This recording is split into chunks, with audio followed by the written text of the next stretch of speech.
What's up, everybody? It's Magic here with another edition of Dr. Miranda Previews. With me, as always, you know her, you love her, Dr. Miranda. How are you today? I'm doing great. I'm in my childhood bedroom. I'm in Southern Illinois, so you can see all these great track ribbons behind me. If you look very closely, you may be able to see some first places. There's not a whole lot, but they're there. Oh, and another thing I wanted to point out I found today is I was a Reading Rainbow winner in second grade for a childhood story I did. So not to say I'm pretty awesome, but I mean... Did you get to meet LeVar Burton when you did it? Yeah, there was like a conference in like this big town in Illinois. Like, it was cool, I guess. I was like 8. And where you're from, big town means there's probably at least 300 people in it. So. Yeah, pretty much. Perfect. Well, we are looking at the Grade 1 American Oaks at Santa Anita on Saturday, December 26th. This is opening day for Santa Anita, one of the biggest days of the year for this or any track around the country. 3 Grade 1s, including the La Brea Stakes and the Malibu. But hey, we're talking about the American Oaks. You've got a field of 10 3-year-old fillies going 1.25 miles on the turf course. Favoritism is going to be on Sharing. Last time she was at Santa Anita, all she did was win the Breeders' Cup Juvenile Fillies turf, but she's got to take on a couple of really tough Chad Brown horses.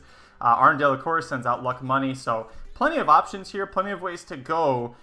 I feel like at this one, Dr. Miranda, you're probably going to start knocking off the horses that you don't want to use before you figure out who your top pick is. Yep, so I'm going to go ahead and knock out 5 of these horses right off the bat.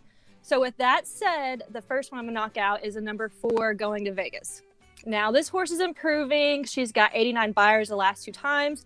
But the thing is that I'm going to expect this horse to set the pace. I think she's going to link up with another speed horse, and I think she's going to burn out, so that's why I'm not going to use her. Next up is a number 6, Giddy. She's never won a stakes race, and anytime she's asked to go longer than a mile, she doesn't even hit the board. Now, the next one is the number 7, California Kook. Said it wrong. I feel like she has plateaued. She hasn't won a race since May, and she's lost to a couple of these horses that are already in here. Now, the next one I'm crossing out is going to surprise a lot of people. You're probably going to call me crazy once I say this, but I'm going to cross out the number 8, Duopoly. Now, I get it. It's a Claridge Brown duo, but I don't think this is Brown's number 1 horse in this race. Rosario's on the number 3 horse, and I think that this horse can go straight out the gate, link up with the Going to Vegas, instead of very, very fast pace, in hopes to wear down the stalking Sharing, so his other horse can come up and close from behind. That's just what I'm envisioning. I may be crazy, but the last one that I want to cross out is the number 10, Neige Blanche. She's been okay at best since coming to the United States. She's had 90 days off, and she's lost to other horses here. Now that 5 of them are gone, let's get to the good stuff. On top, I'm going to use the morning line favorite, Sharing. This is your 2019 Juvenile Filly Turf winner. She's won 5 out of her 8 lifetime starts, and she has improved buyers each time she races. Now, another fun fact is every time that she's placed in the middle to the outside post in the starting gate, she wins. Both of her losses in the United States, she came from the inside. She's never gone this far at all.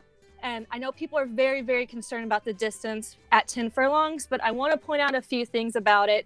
Her mom, Shared Account, won the 2010 Breeders' Cup at 11 furlongs. Another thing is that the sire sired the 2018 winner of this race. So her pedigree from the dam and the speed from the sire, I think, is going to be a good combination for this race. Now, underneath Sharing, though, there's 3 horses that I like almost equally. It was really hard for me to find one right underneath. So I'm going to start off with the number 5 horse, Luck Money. She gets Ricardo, who's an aggressive jockey. Most recently, she got a 91 buyer. And she tends to like the longer distance. She's 2 for 2 for her last races. And even though this is her first grade stakes race, I think this is going to work out well, and it's going to shape up for her in the end. The next one I like is the other Brown Claridge stable is a number 3, Capital Structure. Top 3 in all of her 3 starts. Great workout last week at Palm Meadows. She ran 5 furlongs in 59 seconds, and she's had 86 top buyer, but she's had about 60 days off. And lastly, the other horse that I like right underneath is a number 1, Red Lark. Just won the Del Mar Oaks, beat the Laura's Light, who was highly favored in that race, and got a 92 buyer, which is the second best buyer in this league. Now, that leaves the longest odds horse in this field, the number 2 horse, 30-1, Miss Addie Prey, who I'm going to use in some exotics to hope to get a price. And another fun fact is she is the only one that's ran this distance and won. So I'm going to use her in some exotics. So with all of that said, In my exotic, I'm going to put sharing on top, and then underneath boxed, I want to put 1, 3, and 5. In a trifecta, I'm going to put sharing on top again, and then boxed underneath, I'm going to do 1, 2, 3, 5. Now, in a superfecta, just to cover all bases in case sharing does lose for some reason, I'm going to do a superfecta box with 1, 2, 3, 5, and 9. Plenty of prices to try and choose from here. It's always interesting trying to choose from the Chad Brown horses. You never know exactly what's going to happen with them in this race. Before I let you go, Dr. Miranda, did you get a chance to look at the Malibu? Because I'd love to know who you think is going to win between Nashville, Charlotte, and Independence Hall, Collusion Illusion, 1,000 Words, and the John Sheriff's horse, who's probably going to win because I can't remember his name right now.